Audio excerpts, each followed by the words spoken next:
Turns out the new PS5 exclusive Astro Bot is a game as a service in that it does the service of being a really good game. Welcome to Triple Click, where we bring the games to you. Today we are talking about Astro Bot, that delightful platformer that also doubles as a tour through PlayStation history, from Kratos to Ape Escape. I'm Jason Schreier. I'm Kirk Hamilton. And I'm Maddy Myers. Hello, my friends. Hey. And welcome back to another episode. Here we are. We are talking, today we're going to talk about a massive PlayStation exclusive that has really just blown our minds recently. It's called Concord, and it's really cool. No. Everybody's playing it. Yeah, everyone is. Everyone is talking about it, That actually. is true. You could have said that and been accurate. That is true. Everybody is talking about it. Maybe they should bring it back because everybody's talking about The it. Morbius Anyway. maneuver. But before we get into Concord chat, probably not a good idea to name your game after like an airplane that failed spectacularly. Oh, but they're naming their game after a cute Massachusetts town, I thought. That's true. Also, a Jewish hotel in the Catskills at one point. Okay. But before all that, we're going to talk about Maximum Fun. Have you heard of Maximum Fun? Have you guys heard of Maximum Nope. Fun? It's Never pretty heard cool. of it. It's the network. Tell me about it. It's a network that we are part of. The network of which we are part, of which Triple Click is an integral part. And we are, of course, an entirely listener-supported podcast, and you can help us make the show possible by going to MaximumFun.org/join and becoming a Maximum Fun member. You get to help us make this thing every week, and also you get a bunch of bonus episodes, including one we just recorded about the Marvel Cinematic Universe and Deadpool and the Wolverine, and also some really, really cool stuff that we're going to announce in the near future. The next few months are going to be a lot of fun. We're really excited. We got a really cool thing coming, so get ready for that. And it's a huge backlog full of bonus episodes. So what are you waiting for? Go become a member. Help us make this show. MaximumFun.org/join. All right. Today, we are talking about a video game. It is a triple play for Astro Bot. Yay! The delightful A good new game. mascot platformer from PlayStation. This is a game by Team Asobi, which is a team in Japan of around 60 people that previously made other games in the Astro franchise, the first of which was a VR game. And then more recently, they made the PlayStation 5 tie-in game, Astro's Playroom, that was released inside of every PS5. So probably the best-selling video game that they've ever made or will ever make.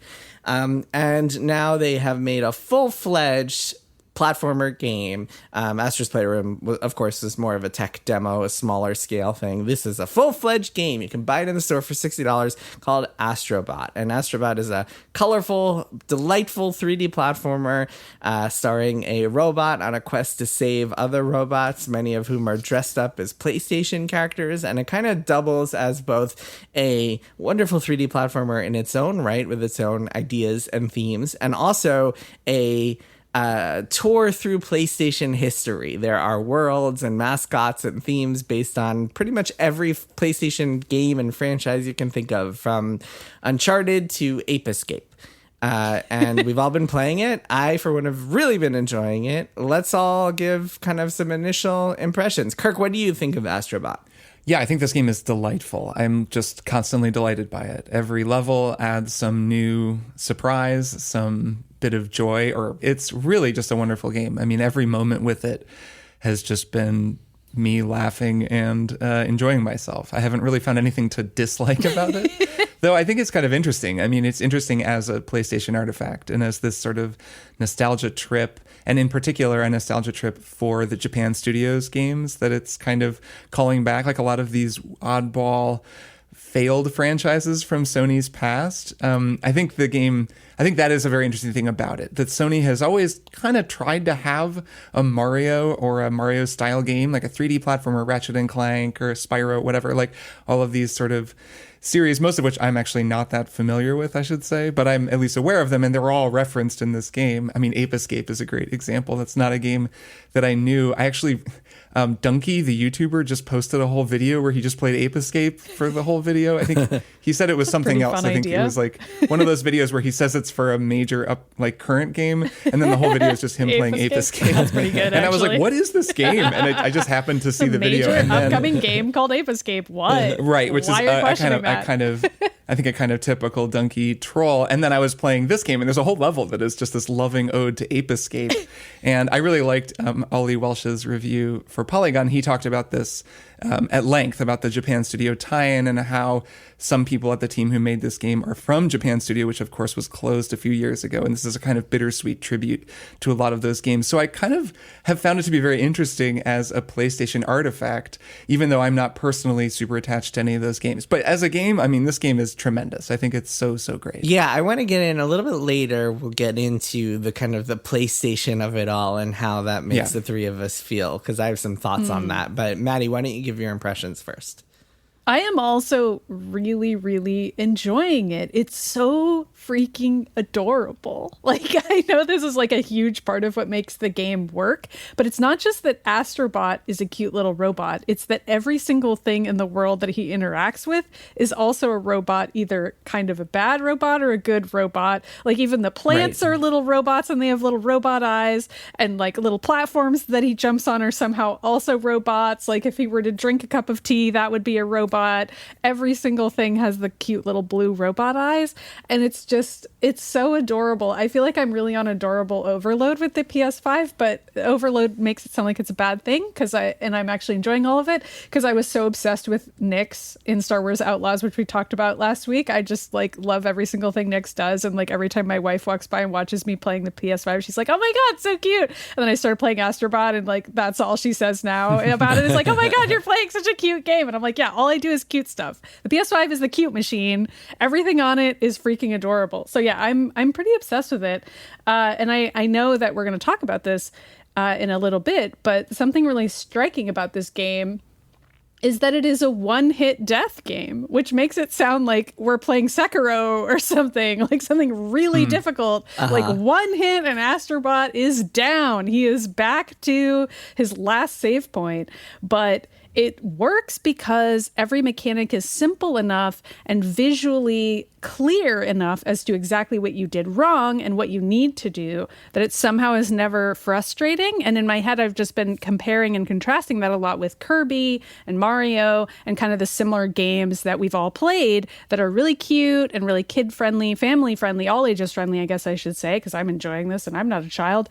But it's effective because it's so visually clear every time as to what you're supposed to do, and it makes failure not feel that frustrating. That and the constant save points, I would say, are the two things that make the one-hit death possible. The quick respawn. Yeah, well, so you know what I think makes the one-hit death possible also, in addition to what you just described, is that the PS5, remember the whole one of the big selling points of the PS5 was like solid state drive, no more loading times. Yes. In this case, it really benefits the game because there's no loading. So as soon as you die, you just pop on right back up. And so it doesn't really matter. Death doesn't feel punishing at all. Mm-hmm. Yeah, and I actually know how the SSD was installed in the PS5. Yes. So it was frozen in ice, and then they took a chainsaw and they cut it out of the ice, and then they jammed it in there, and then we got these fast loading times, which is pretty great. Yeah, it's amazing. Well, first you had to rescue it from a giant monkey. So, yes, of course. Yeah. Of course. You had to punch an octopus into outer space. Right. Yeah, that's right. Octopus, because of course the PS5 itself is the spaceship upon which Astro Bot lives and drives. I wish that my PS5 travels. had little eyes and it was cute like that. Why doesn't my PS5? I want to get some little googly eyes to stick onto the front of it. Why doesn't our PS5 fly into space? I don't know. A lot of questions here. That's also a valid question. I mean, that is a question I've been asking ever since I got it, because it does really look like it should be flying into space. This game finally explains why the PS5 is this huge honking spaceship looking thing, because it turns out that's exactly what it is. It's Astro Bot spaceship, and finally the lore has been revealed to us all. It's all explicable now. It's not ugly, actually. Well, in Astro's Playroom, part of the lore was that these little creatures lived inside of your PlayStation. So it's true. pretty, it's lore fitting that it would then continues. become a spaceship. So yeah, I also think it's really delightful. I played a ton of it. I just beat the third galaxy, so I made some good you're progress further in than it. I am, for sure. Yeah, I made I've gotten 120 of the little bots or something like that. So yeah, I made it pretty well. I thought you were gonna say you played 100 hours, and I was Yeah, like, 100 hours. 100 I've been min-maxing and Yeah, I just played keep hundreds of re-rolling hours. my character. I think what really strikes me about this game is I was thinking a lot as I'm playing, as I often do when I'm playing a platformer, is like, what makes this good or bad? Because platformers in many ways are the hardest game to talk about because so much of it is just feel, as opposed to something like Star Wars, which we talked about last week. We could talk about Star Wars forever in terms of story and mechanics and atmosphere and ideas and vibe. atmosphere and lore and aesthetics. Whereas a platformer, it's very difficult to describe what makes it feel good and what doesn't. But a couple of thoughts that I had. One is that I think this game, obviously the controls feel really good, and I'm sure that took a lot of prototyping and iterating and multiple games to make work. I think having that floating mechanic makes it feel extra good because you never feel like you have to precisely make every single jump and get frustrated. You're talking about the double jump that lets you the double jump that lets you float. That doubles as a weapon, which is kind of fun. Oh yeah, fantastic! Kind of Kirby floating in the air, except more of a soar, and also laser beams come out of your butt. And then the other thing, and this your feet, but okay, sure. And this the other thing, I prefer butt, Astro Bot. It'd be funny if it was his butt.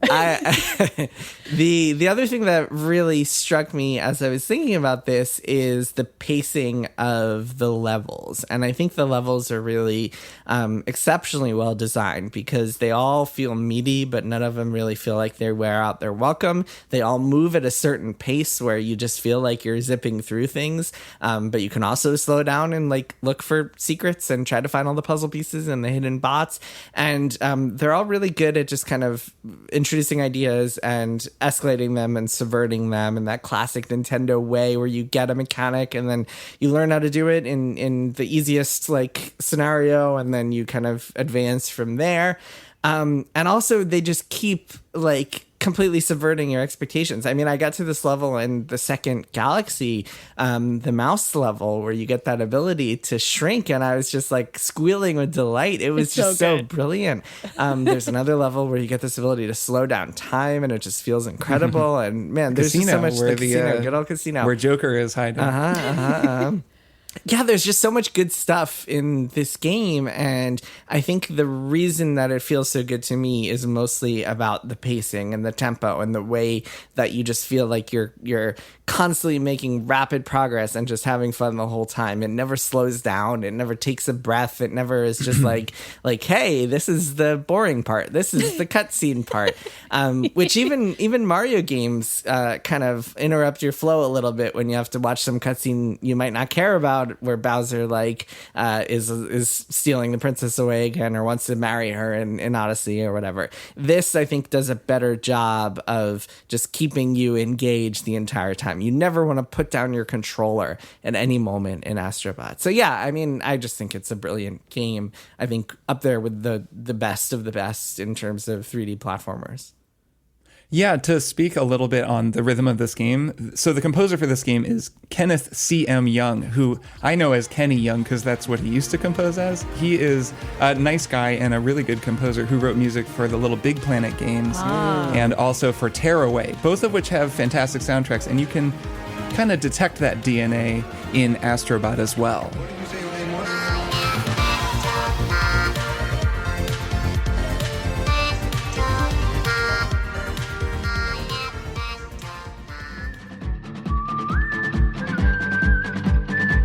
Feels a little Big Planet-y. It has that kind of diorama-like physicality to it, and his music is super fun. These songs they're very silly. There are some reprises of earlier Astro games where there's that song about the SSD and the song about there are songs about the parts of the PS5 in the pack-in game that are reprised here. But also there are some originals. There's that tree song. He's like, hey, it's me, the grabbing tree. How do you like my canopy? And you can kind of hear what he's saying in the background while you're jumping around, and the lyrics kind of change as you go through, and he's like, all right, now it's time for something new. And it's like a kind of a kid's television energy, and it really just bounces along. I really enjoy the bounciness of this score and think it really fits with the way that the world feels. And then The other thing is the way that the world feels. I think that this game, like, it runs at this just crisp, perfect frame rate. It like looks so shiny and beautiful, and just the way everything moves is remarkable, especially given that most of the time I've played games like this, I've played them on the Nintendo Switch. And there is something to be said for the computing power of the PS5. There are just little things they'll do in this game where they'll drop 7 million apples on you, and they're all just rolling around without dropping a frame. I mean, just this beautiful looking, overwhelming amount of visual information, or leaves and little colored leaves. There are all these little flourishes, and it really adds to the game because it makes it just feel so like bouncy and ebullient and kind of beautiful and busy in a kind of lovely way. And I think that whole audiovisual milieu is just like really, really appealing. Like, it just makes you want to just keep playing and keep bouncing through the game. It's very joyful. It's hard not to smile while you're playing this game. For sure. And something else about it that is hard to nail, but I would say that the game does nail, is the fact that you need to replay levels most of the time. Like, you're not going to catch every bot the first go around, and you hit these kind of choke points for bosses where you're like, okay, I need a certain number of bots to progress, or if you're me, you just want to get all the bots if you can, because you just want to see that number be the correct number, and that's a brain problem I have. So you're going to be replaying levels, but every time you replay a level, you get to collect this little bot that's in a birdhouse, and then it tells you where to go to collect the bots. It's like like it the emits Ape a little Escape radar. scream. It Yeah, kind of exactly. pings a little radar. Yeah. And I wish more games did this, because I'm often replaying Kirby levels to collect all the puzzle pieces, and they don't always include something like this. I mean, maybe there's a Kirby game that does, and I just haven't happened to play it. But usually I just have to find stuff on my own and be like, okay, I guess I didn't ever go over here before. Let me try that and see if it works. But in this game, you get a clue, but it's not too obvious of a clue. It's just a little bird that's like, I think it's over here. I'm not going to tell you anything about what is over here or what you need to do. I'm just kind of giving you a general idea. And then I'll go over there and be like, oh, actually, there's this whole other area that I didn't even notice before, or something to unlock, or poke or prod. And then just some other amazing series of animations that'll happen. Like, there'll be secret worlds you can unlock. I mean, it's just so rewarding to explore. I mean, this is all the stuff you like about a platformer, is when you're exploring every nook and cranny and then being rewarded by something. But also being rewarded by playing and replaying levels and not feeling like that's a frustration is huge, because it's really hard to make that work in like a Kirby game or a similar type of game. Yeah, you have to replay them to unlock the secret stuff as well. Yep. And then there, on top of that, if you kind of explore each galaxy on your ship, you can also find these one-off challenge areas, which are the hardest thing in the game, and they're super fun. There are a bunch that you guys should find in I think they're in Galaxy 2, where they're like these magnets, and they get scattered. There are 4 of them get scattered around the map, and they're very hard and very fun. And then on top of all this, Kirk, you mentioned the Ape Escape level earlier. So the majority of the levels in this game are platformer stages, classic platforming, jumping and smashing enemies with your fists and shooting lasers out of your butt. But there are also, at the end of each galaxy, there's a level that is themed on a certain game. And I want to talk about some of them, but I don't want to spoil them for you guys because they're so good. I think we shouldn't spoil them, No, so I won't say what they are, but we can say we already mentioned Ape Escape, and that's the first one. But that one, as an example, instead of doing the typical platformer stuff, you get this special ability to catch apes, and you have to go around catching the apes, just like you would in Ape Escape. And other ones are based on famous PlayStation franchises, and they transform you in a way that you would expect if you were playing a game in that franchise. And they just feel like these glorious homages to those games. But I think they work incredibly well because they feel good and they feel fitting with Astro Bot, and they don't just feel like, hey, you remember that PlayStation series you like? Now we're gonna throw it, like shove it down your throat. I want to talk about the PlayStation stuff. Yeah, this is a good segue into that. So I'm of two minds on this. On one, I don't really feel much emotional attachment to many PlayStation franchises. So like I'm kind of, it doesn't do much for me when they're like, remember Eco? Remember like... Crash Bandicoot? You didn't just start sobbing upon seeing Crash and just being like, right? Oh my God, my childhood. No, none of this is for me. But like, I don't know. I feel like they kind of they push the edge of being nauseating, of being too much for me, but they're not quite there. And I think it's for a couple reasons. One is that it feels, something about it doesn't feel cynical. It feels like all of this is being done with love. And the way it's done, I think one of the keys to that, and one of the key reasons behind it not feeling cynical to me, is the descriptions of the characters when you find them and how lovingly crafted they are. And they don't feel like advertisements. So when you find each of these bots, some of the bots in the game are kind of generic robots, and then some of them are skinned based on characters from PlayStation history, like, I don't know, Solid Snake or like Joel Pyramid Head. Yeah, Pyramid Head is a good one. And then when you get them, you'll see this incredible like one-line description that doesn't advertise for the game. I think a lesser game would have been like, this is Joel from The Last of Us 2013. Buy it for $69.99. Yeah, trademark, buy it here. Yeah, and a link to the store. God.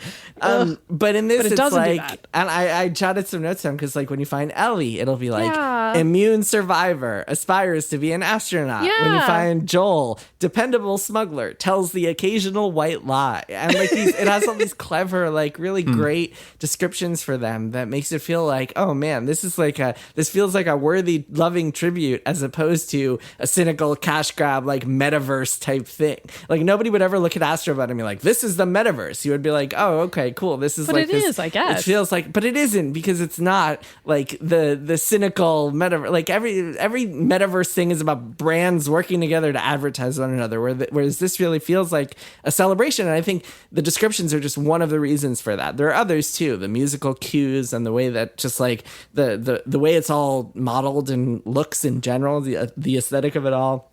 But yeah, I mean, to me, it doesn't feel cynical and it doesn't feel too nauseating. It's on the border maybe, but like it doesn't go too far for me. What about you guys? What do you guys think?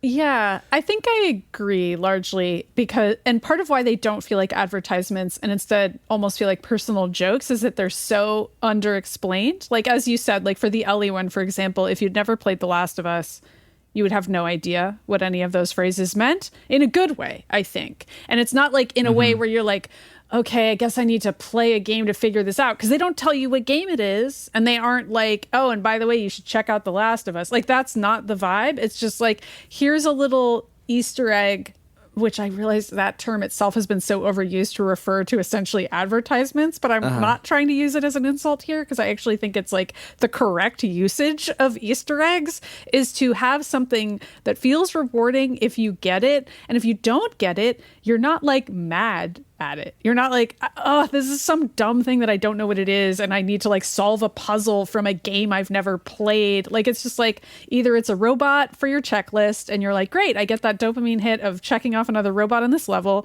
or it's also the additional hit of like, oh, and this is one of the ones I recognize. That's cute. And then you just keep moving along, and it's fine if you do or don't recognize it. It feels neutral to me, neutral to positive. But Kirk, how do you feel?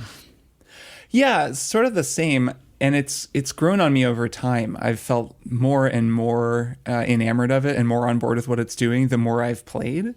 And at first, it just struck me as very funny that Sony has wound up in this place where their little tech demo mascot, basically the character that, I don't know, Valve has characters like this in their VR demos, where there's just a little robot that walks you through how to use the VR headset. Like, if that character now was Mario, like Sony had pinned their hopes on this little guy who initially was just supposed to show you how cool your PS5 was or how cool your PSVR was before that. Now suddenly this guy is carrying the Sony brand forward. And that struck me as kind of funny. I was joking to people as I started playing this that I feel like this game is going to end with an announcement of the release date of the PS5 Pro. Like, the credits are going to be like, Q1 2025. That would destroy some goodwill with me. Right, you put up a beefed up processor in the PS5 at the end and you fly off to the horizon and the release date comes up on the screen. But as I've played it, of course, like you say, Jason, like you both are saying, like that has faded. I don't really actually feel like this is cynical at all. And it's just a matter of volume and, like you were saying, Maddy, application. Like it really isn't like MCU stuff or a kind of, multiversal, like, oh, you really should know what all this stuff is for it to even make sense. Like, none of this makes sense. It's just a silly robot world where some alien stole the PS5 parts. Like, there's no story. You don't need to understand it. So I don't know who half of these references are. Because, like, I didn't have a PS1 or a PS2. I didn't play a lot of these games. So I don't know. The ones that I get, I enjoy. They make sure to throw some in there that anyone with a PS5 will get. Some of the really big recent ones, like you were saying, Jason, The Last of Us, things like that. But there's plenty of obscure ones that I don't get, but I know that someone who does get them will just enjoy that as, like you said, an Easter egg in the truest usage of the word. And something I really like also that has kind of underlined that or tied it all together for me is the hub world in this game, which I think is fantastic. And maybe we can talk a little bit about. There's a planet where you send all of the bots that you rescue. And then when you go to the planet, you can unlock new areas based on how many bots you've rescued. But the way that it works is just totally wonderful. I mean, you'll go up to, there's a kind of a big chasm between you and the area you want to get to, and a little sign that'll say 60 on it. And then you hold down triangle, and if you have 60 bots freed, you can then access you can cross the chasm. But the way that you do it is you have to summon all the bots like Pikmin, and they all kind of come around. They run and it's so excitedly towards you. They're so happy to be there. Right. They're all making their little like sounds, and they're jumping around. And because this game has that kind of visual look, like it has that style where it's just impressive to see all these little characters rendered at once. It's just fun to look at. But then also interspersed with all of these regular Astrobots, there are all these little random characters from all these different PlayStation games from over the years, and they're all just mixed in together. And then they'll like form, like two of them, they'll like stand on each other's heads to form a chain that you walk across, or they'll make, ropes that you swing across. And it's, I think, random which ones are where. So it's actually really like impressive from a design standpoint that they were able to make it work. It's so seamless and funny. And then there's all kinds of other things, like they'll all team up to lift something heavy, or they'll jump and they'll weigh something down to break it. Like there's a whole bunch of different of these group animations that they do, and each one is just really charming and funny on its own, and sort of serves to tie together further this weird meta thing that they're doing, where they're just little bots in cosplay for different PlayStation games, but they're all working together to a common goal. I think that it's just really lovely. It's really charmed me as I've played more and more. The cosplay makes it even funnier because you'll be walking on this rope bridge that is all your Astrobots, and then you'll step on like Kratos, and then next to him will be like the guy from the character from Journey, and you're just like stepping on his cloak. And, it's pretty great. Yeah, I think that hub world is really cool. You collect these puzzle pieces as you go, and then the puzzle pieces unlock these shops that you can then use all of the coins you've been collecting to like buy gacha, like different figurines. That don't seem to matter for any particular it's purpose. All collectible. It's just fun platformer collectible stuff. And then there's one shop that like lets you customize your I think it's your ship. You customize your little DualSense ship, your controller ship that you have to like press the buttons on each level. Speaking of DualSense, by the way, this game really takes advantage of the PS5 controller in a way that not a lot of games have. One of my favorite mechanics that this game offers and introduces pretty early is you'll be presented with this row of blocks, and you have to walk up to each of them, and like one of them will feel a little bit different in your hands than the other, and that's the one you have to push in. I thought that was really cool and like unlike anything I've seen before, and the DualSense really just makes that work, which is pretty cool to experience.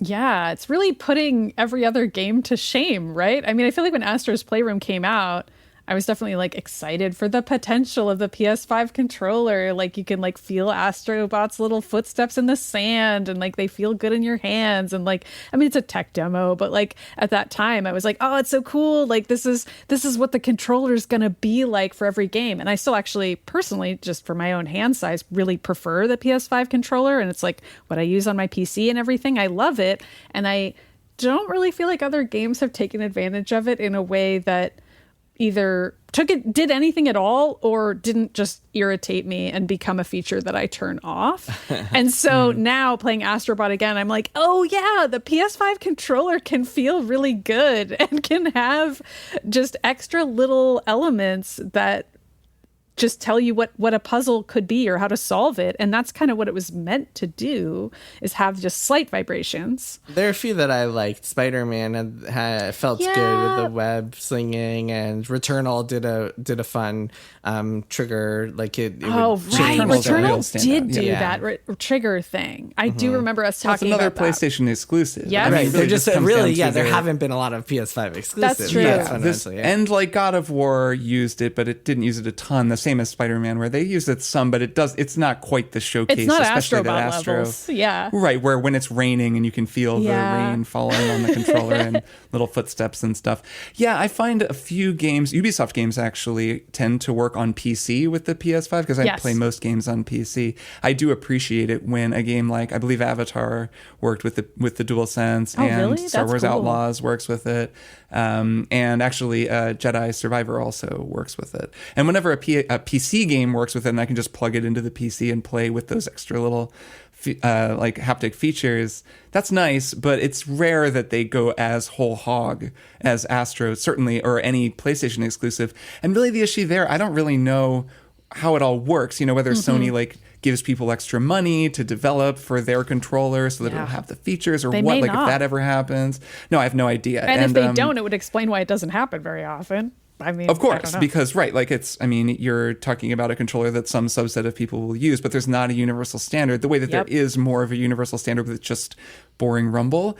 I wish there were a universal standard. I know, what has Microsoft released their new controller? It'd be cool if Microsoft released a controller and then there could kind of be some sort of parity with this advanced haptic setup, just because then more games would go a little further with it. Because I agree, I really like it. I think some people don't like haptics, but I love more like 'em. haptics. I want the controller to just go totally nuts in my hands while I'm playing. Yeah, I think they're fun. I like the haptics. I turned off the speaker because that was annoying the hell out of me. I just play with headphones, so I don't. Oh, so I you don't use hear the controller speaker. Okay. I turn it off. It runs through my headphones. Oh, okay. I never have the speaker on because it annoys like people around me. Yeah, I'd rather yeah. just hear it It's through headphones. generally You annoying. live with someone else, you might want to turn it Yeah, off. it probably bothers the shit out of your dog. And then the one thing I didn't find very pleasant is the motion controls, especially the motion controls with the monkey claw ability where you're climbing and you have to tilt the controller to climb. I feel like that was in Playroom as well, that same mechanic. It was, There's a couple yes, it carryover was. mechanics from Playroom, and I remember like being like, I can't really adjust this, Yeah, especially it when you're was under not pressure. pleasant, yeah. Like you have to do something quickly. It doesn't feel great. No, Agreed. not great. But the other special abilities that you got, I'll always tend to feel great. There's one rocket one punching that I love. gloves, The punching man. is amazing. Punching is they're so so sick. good. Yeah, Nintendo's Very arms. satisfying. Just It is like to- arms. A tribute to arms. Yeah, it's funny. It's funny to imagine a game like this, like throwing in all the Nintendo references too. Like that would be the ultimate metaverse if it was like, now we're Man. gonna do Oh my God. references to everything, tributes to everything you've ever played. We are Ready Player One now.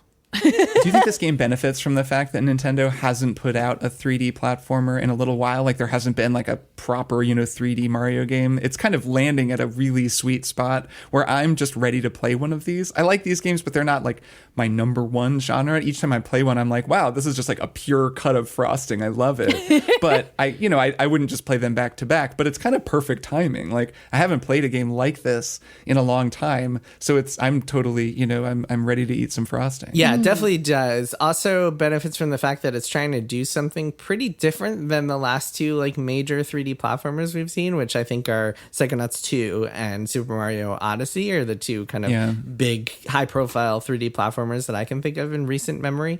And those games are just trying to do very different things. Psychonauts 2 is obviously way more focused on narrative, and there's a lot more focus on like hub worlds and just very different type of game. Like a ton of abilities. And It's tons a of very abilities, dense game and from a design and standpoint. not abilities that are bespoke for each world, instead abilities you carry on.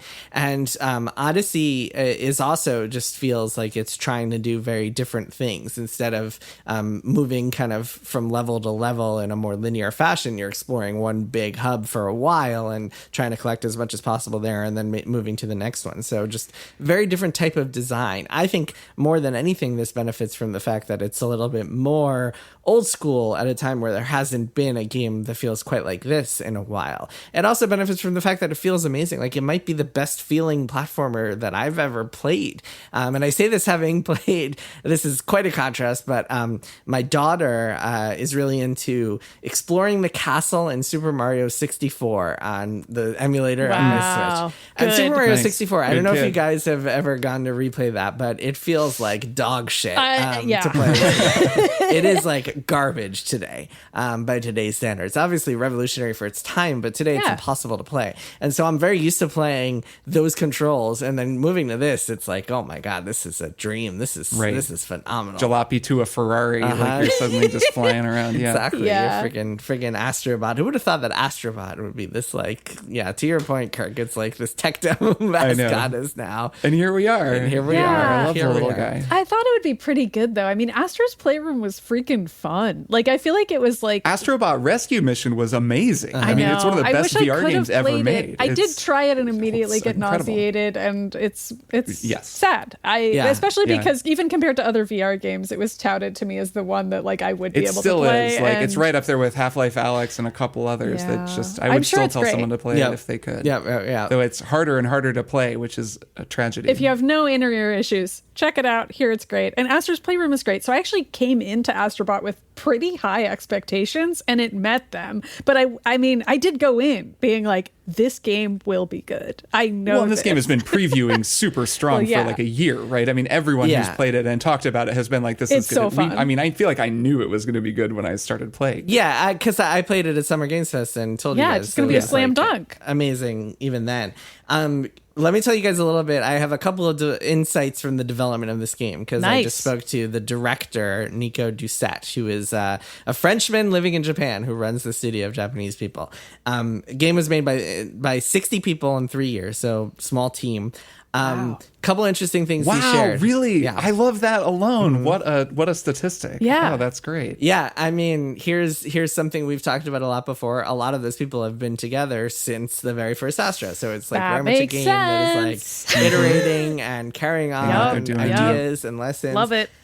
He told me a few fascinating things. One is he told me that every 2 weeks they have a milestone every 2 weeks, and then they all gather to play the game, and they have these meetings where everyone gets to say one thing they liked about it and one thing they want to improve. And he was like, what I focus on is what everybody says they want to improve, because the stuff they liked, great, course. fantastic, but like Yeah. we need to But fix that's for morale, things, get better. of Mhm. course. He also said, and this you guys will find very interesting, he told me that like at a certain, there's like, they have some kind of fundamental ideas for each level or like some goal they have for a level. But then at a certain point, everybody on the team is allowed to contribute ideas and just can say like, we want to do this. Okay, let's go Oh, with yeah. that. Nice. And Love he it. was saying that like there's like quite a lot of that democratic approach. Not that it's like the ultimate democracy. At the end of the day, he makes the final call, but like it really helps keep motivation up. And he said that motivation like really turns into good traction for the production of the game. He said it was like a really good production, which I mean, rare in the video game industry. Yeah, wow. And so when he told me that, I was like, have you seen the Psychonauts 2 documentary? Because there was a whole plot of where the director of that game and the design team led from a top-down direction, and other people felt like they wanted to contribute ideas but couldn't, and it led to a lot of turmoil, and the director was fired. He was like, no, I haven't. But I was like, quite an should check it interesting, yeah, quite an interesting contrast there. And it really, I mean, I haven't interviewed people on that team, largely because Japanese, it's very hard to interview Japanese developers, cultural language barriers. But from talking to this guy, he seems like got a very healthy approach to game direction and game design. And it sounds like this production went pretty smoothly. The other thing he said, and this is really the key, is that like they were fine with making a 15-hour game, and they I did love not that. feel the need to like bloat it and make it feel like 40 hours long and like get the scope out of control. They were just like, nope, this is the game we want to make. It's going to be cool. Let's do it. And I feel like who knows how this game will sell. Maybe it won't be the $1 million game that like Sony is hoping for, but it's also not going to be Concord, so there's that. Yeah, there is that. I do feel like that's the perfect length for something like this. I mean, Kirk, you were describing it as frosting, and it does feel that way. Like it just feels like it can't, if it were 40 hours long, I don't know if I would ever get to the end, but knowing it's 15 hours, I'm like, great. I'm going to complete it. I'm going to catch all the robots, and I'm going to be satisfied with my life choices leading up to that point. And that's exactly what I want to hear. That and hearing that the team has largely stayed together. That is a triple click staple, something we always advocate for on this show. Yeah, it's a cool thing to see just in light of recent news. I feel like I've read an editorial on every game site that I read about how games as a service and the games industry are both broken, and there is maybe some way to fix it, but it doesn't seem possible. And what are we going to do? And game scopes need to shrink, game teams need to shrink so that budgets can shrink, so that games can shrink, so that we can actually have a sustainable industry. But it's a lot of, punditry basically around this industry in crisis, and hearing that makes me so happy. I don't know if this is really the answer or anything like that. I just now heard it from you 2 minutes ago, but I think that is really cool to hear, given how great the game is and how it's not like it's just visually speaking, this game looks unbelievable. It's one of the best looking PS5 games, but it does it in a way that is not as resource intensive and as labor intensive as something like a God of War, like a game that requires hundreds of people. It just looks beautiful because it runs really well. It's very simple and clean. It's shiny. It has great art and really good animation, and that's it. It's very cool to hear that a small team made it, I guess. That makes me happy. Yeah, and it's really, I think indicative of what could happen if big publicly traded game publishers cut back on the chasing home runs and are just like content with like singles and doubles. Because like I said before, this game isn't going to sell 20 million copies, but maybe it'll sell 3 or 4 million copies, and that'll be awesome because the budget for this game was likely much smaller than the big 1,000 people monstrosities that we're seeing at so many companies. So it will almost certainly turn a profit as a result of that. Not to mention the fact that like Sony doesn't have to pay a cut to this PlayStation store because it's their store, so they get to keep all that. Right. So yeah, it just feels like, yes, it feels like that kind of that infamous meme, like what is it? I want like worse games, smaller games with worse shorter games that graphics. look worse or whatever. Yeah, and then this game looks incredible. This game looks as good as anything out there. So that's the other part of this too. So like, I want amazing looking games that play perfectly. Yeah, and I'm not kidding. For sure. That's the new meme. Yeah. It also feels like a game where like I think you have kind of an unfair advantage with platformers because you're not like you don't have to discover fun gameplay along the way. You don't have to. You have kind of these tricks that you can lean upon, especially when you've been making platformers for the past few years and experimenting with all sorts of ideas along the way. It's not like, I don't know, like an Anthem where you're kind of like, what is this game? And you spend 4 years trying to figure out what it is. How do we make flying feel good? Yeah. Well, with this, it's like, I think they did a lot of prototyping at the beginning, and Nico Doucette was telling me that from early on they had a lot of stuff mapped out, and a lot of the stuff that is in the final game they have like had in place for years, and they were just kind of polishing and spicing it up along the way. But still, I think that like this game really speaks to not only the chemistry and the scope and all the stuff we just talked about, but also just a very clear vision that everybody understands. Here's one more tidbit that I loved from my conversation with him. And this is all in my Bloomberg column, so you probably saw that last week. We'll throw a link in the show notes if you haven't. Yeah.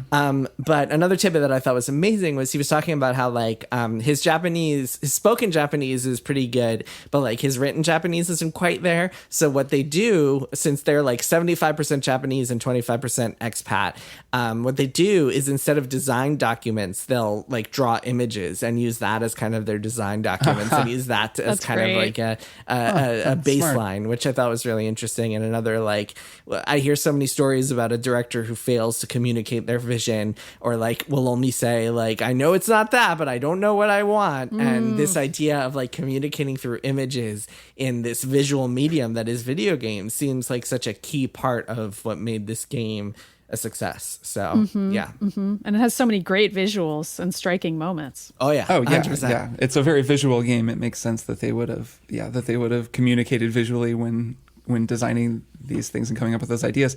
I think it really does speak to the strength of staying in your lane, or of picking a lane and staying in it. I mean, the advantages of this as a platformer, yeah, it's undeniable. Playing it, I'm over and over again, I'm struck by the fact that the platform is almost the fundamental type of video game, right? In some ways. And as a result, they're just working with this very raw format. They're not trying to do Star Wars Outlaws. They're not trying to have space combat and stealth and you know, and syndicate loyalty, criminal factions that you're Yeah. like navigate. Like that, those kinds of games are so complicated and so difficult because they're like 10 different things. That's not one lane, it's 10 lanes.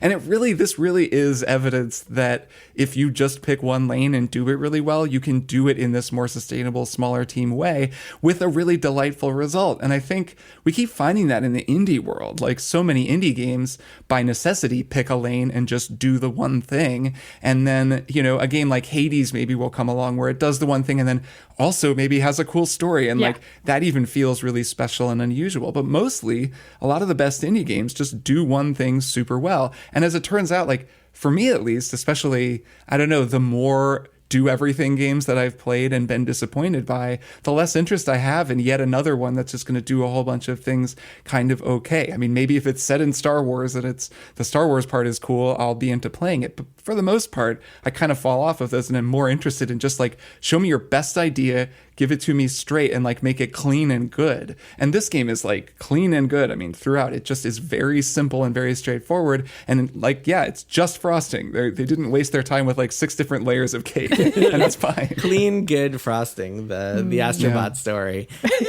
All right. Fantastic game. Highly recommend it. Astro Bot, super cool. Man, who would have thought? Freaking Astro Bot. If you had told me 4 years ago, like Astro Bot would be one of the best games of the PS5. It like, is. What? All right. Let's take a break and we'll be back with one more thing. One thing we all have in common, we all have a mind. It makes me so scared because I'm like, when is the bad thing going to happen? And minds can be kind of unpredictable and eccentric. Everybody wants to hear that they're not alone. Everybody wants to hear that someone else has those same thoughts. Depression Mode with John Moe is about how interesting minds intersect with the lives and work of the people who have them. Comedians, authors, experts, all sorts of folks trying to make sense of their world.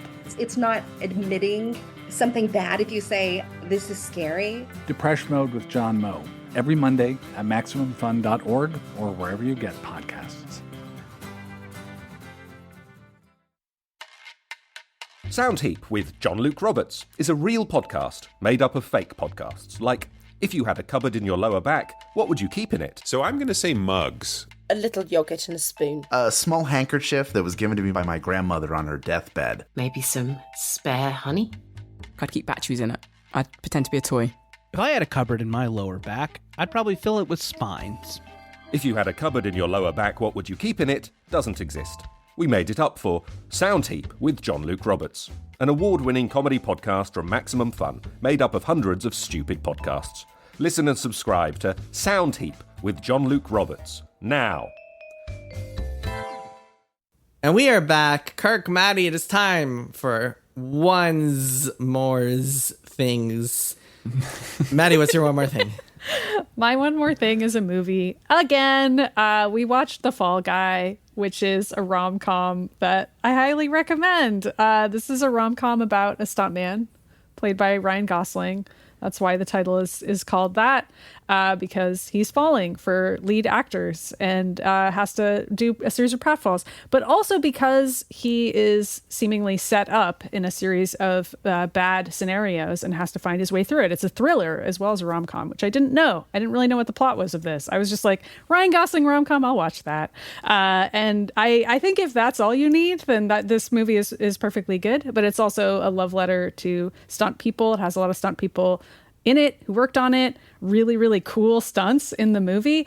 Emily Blunt also plays like the love interest, and she's an aspiring director, which is fun. And like over the course of the movie, she goes from being like a camera woman to a director, and like, you know, their relationship changes in that time. There's a little time jump, and the movie she's directing is so absurd. It's like just the worst kind of Marvel crap. Like, I don't even know what kind of movie this is supposed to be. It's garbage. It's called like Metal Storm or something like that. And it's like cowboys versus aliens. And like the plot makes absolutely no sense. And like all the characters in the movie are like, this is going to be a massive hit. Probably the least believable part of the movie is the idea that anyone would want to go see Metal Storm, but you have to just kind of go with that. And that's just like a really funny thing in the background of this sort of overarching thriller mystery of Ryan Gosling trying to get Emily Blunt's character to kind of fall back in love with him and also not become the fall guy in an elaborate series of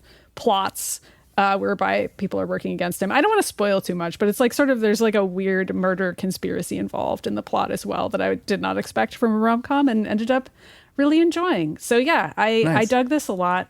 And I recommend it if you like romantic comedies and cool stunt tricks and performances. It's called The Fall Guy. I really want to see this movie. Oh, check it out. 2 fun facts about this movie. It's been on my list forever, and I'm definitely going to see it. It's directed by David Leitch, who is himself a former stunt performer. He, I think, co-directed John Wick with Chad Stahelski.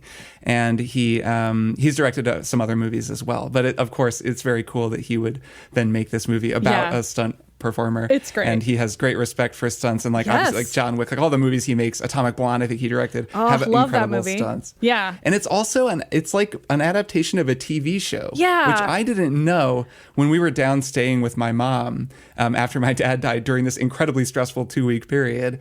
We were just looking for stuff to kind of for her to watch on TV. Mm-hmm. And on one of the channels, the million cable channels that they had, this show was on. And I just saw The Fall Guy and I turned it on and I was like, The Fall Guy, what is this? And it's this I think it's a 1960s show. He was infiltrating a prison or something to get some guy out who knew something. Yeah, it has a totally different plot. I looked into it. But I think that he is a stuntman. I think it's the same. He is a setup, stuntman. That believe. part is the same, but then a lot of other stuff is different. I guess the main similarity is that he's not only a stunt guy, but also part of all these thrillers and conspiracies and other He gets hired things. by people to do stuff. Yeah, exactly. It was funny though, just watching it. I was like, I've never heard of this show. And of course I think they were showing it specifically because the movie had just come out. But yeah, I'm super psyched to see this movie. I'm glad to hear it's good. I think you will really dig it. We had a really good time watching it. Do you two still get the WGA screeners for films? Yes, I do. No, I do. I do not. Well, I'm not a member of the WGA anymore. I couldn't justify it any longer. But neither is Maddy. Well, no, neither I is am. Maddy. I am still. I'm just not I'm not in the Vox Media Union, but they still let you be part of the WGA for sort of a few years grace period. Right, and they're maybe you'll join a union again. I'm not sure if that's going to happen for me or not, but I am still in the WGA. So they send me screeners. It's funny you say let you, because what you're really saying is you pay fees for no benefit. Sure, you can I pay a small fee to get really advanced movie screeners. And essentially it's the most expensive Netflix by mail I've ever subscribed to is the WGA screener system. Kirk, what's your one more thing? Mine is also a movie that I watched, and kind of a broader thought about movies as well. The movie is Furiosa, a Mad Max saga, which is streaming on HBO currently. But big flop this year. Big flop. But also a movie I want to see similarly. Kirk and I are switching here. I want to check this one out. It's pretty good. I mean, I think it didn't do well at the box office for whatever reason, but I liked it fine. Neither did The Fall Guy. I think testament to the fact that you two didn't see it in theaters, despite loving Mad Max. Yeah, I don't go to that many wrong. movies in the theater. And it was this summer was pretty weird for me. I think I probably would have seen this. I have no excuse. No. This speaks to the overarching movie theater problem, but that's another story. That's just my point. Sure. Yeah. No. Yeah. Your point is well taken. I could have seen it and I did not. It's true. So I watched this movie and enjoyed it for the most part. It's not Fury Road. Fury Road is one of my favorite action movies. Honestly, maybe one of my favorite One of the movies. greatest I've movies seen it so many times. Ever. It's just an unbelievable movie. I would watch it at any moment. Mm-hmm. And Furiosa kind of expands on the backstory, of course, of Charlize Theron's character, Furiosa. It tells her story, how she came to be with Immortan Joe, and kind of, what led her to break the Immortan Joe's wives out at the beginning to set the plot of Fury Road in motion. Bing! Future Kirk here, chiming in just to say, because I didn't say it when I was talking about the movie, Charlize Theron is not in Furiosa. In this movie, the role is played by Anya Taylor-Joy, who's good. She does a good job. Just wanted to mention that in case anyone hadn't seen it and didn't already know that. Okay, back to the show. Bing! So it's kind of subservient to Fury Road throughout to begin with. It just feels like an inferior movie because Fury Road is the main course. This is just an appetizer. It's also a kind of broader and more world-building type of movie because it is a saga. It starts with Furiosa as a child. Then she is kidnapped by a guy, what's his name? Dementus, played by Chris Hemsworth, who's pretty wonderful in the movie, playing a very horrible but kind of charismatic evil man who is a sort of new, and he's the villain of this movie, though Immortan Joe is also in it. Of course, Immortan Joe becomes the main villain of Fury Road. And the best parts of the movie, really the best sequence in the movie is basically another car chase on a war rig, just like Fury Road. And I was just like whooping and hollering and loving it because George Miller can do this thing like nobody else. He's amazing at it. Other parts of it, a little less so. There's more CG in it, which people were worried about in the trailers. It is a thing in the movie. I mean, the movie is doing like bigger stuff. Like there will just be a shot, like a wide, far out shot of like 500 motorcycle riders crossing the desert with this massive cloud of dust. And like, you just can't do that with actual vehicles, the way that they use actual vehicles in the chase sequences. So I don't know. There are things about it that are a little gooey looking, but by and large, still totally a cool movie. And I recommend watching it.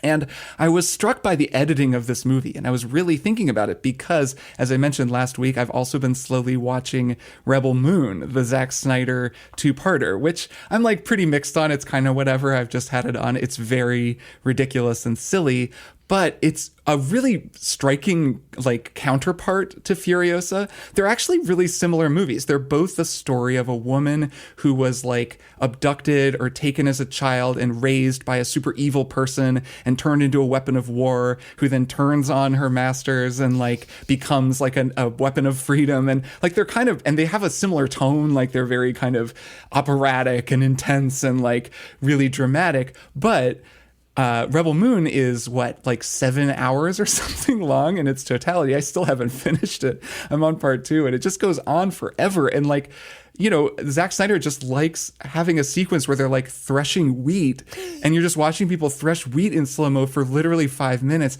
Every shot just goes on 30% longer than it arguably needs to, where in Furiosa, the movie is just like moves along. It's like more than 2 hours long, but like George Miller does not play. He just goes. He points the camera at exactly what is happening. The edits are like bam, bam, bam.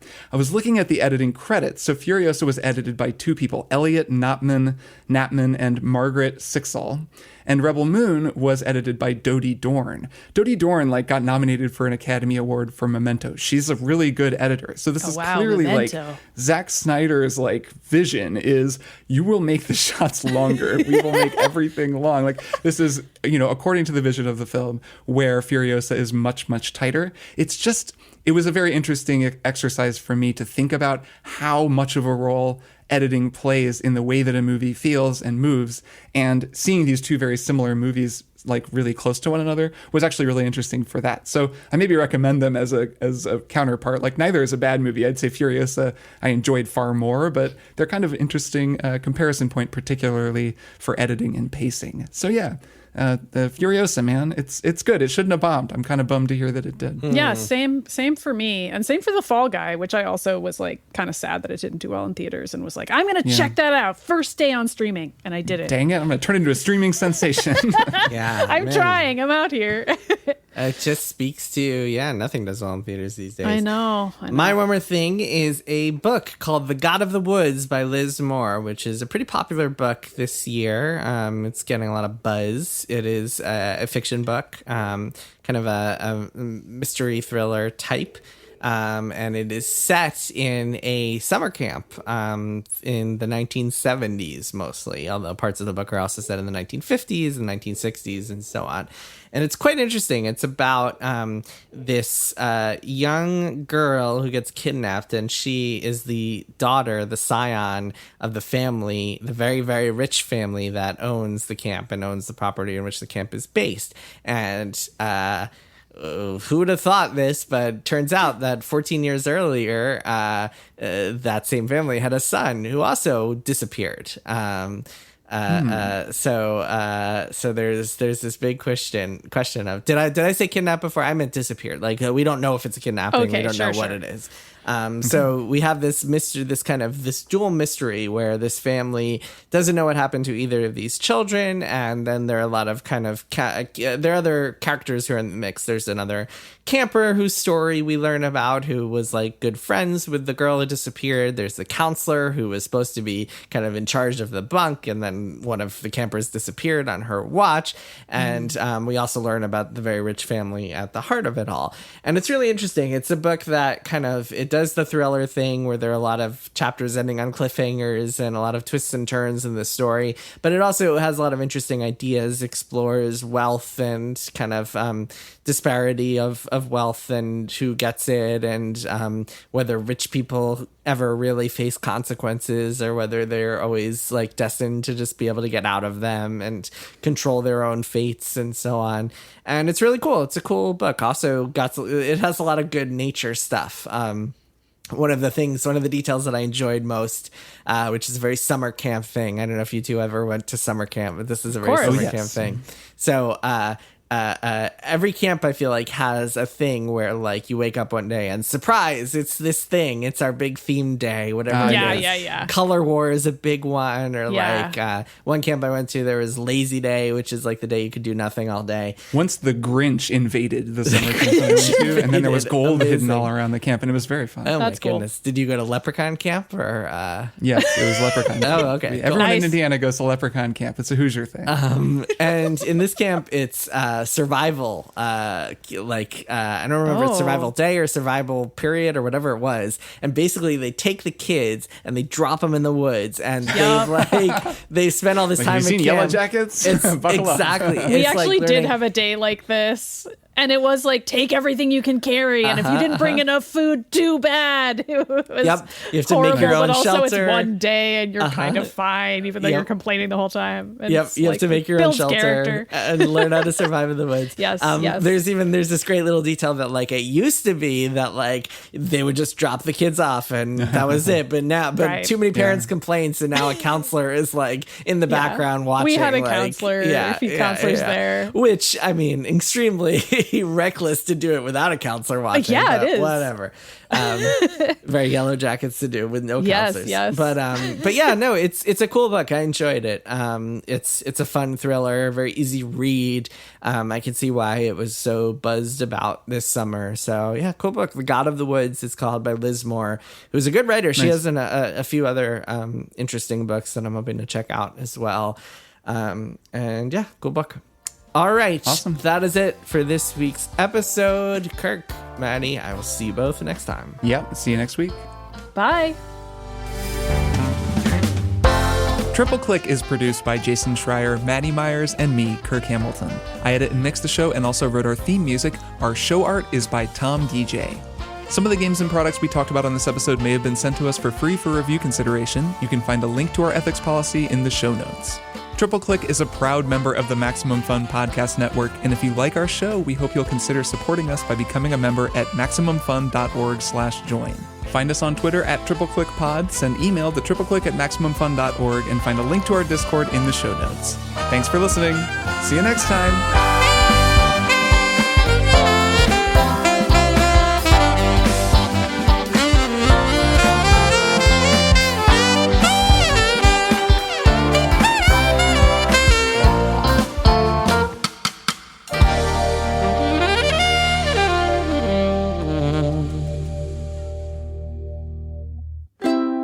Maximum Fun, a worker-owned network of artist-owned shows. Supported directly by you.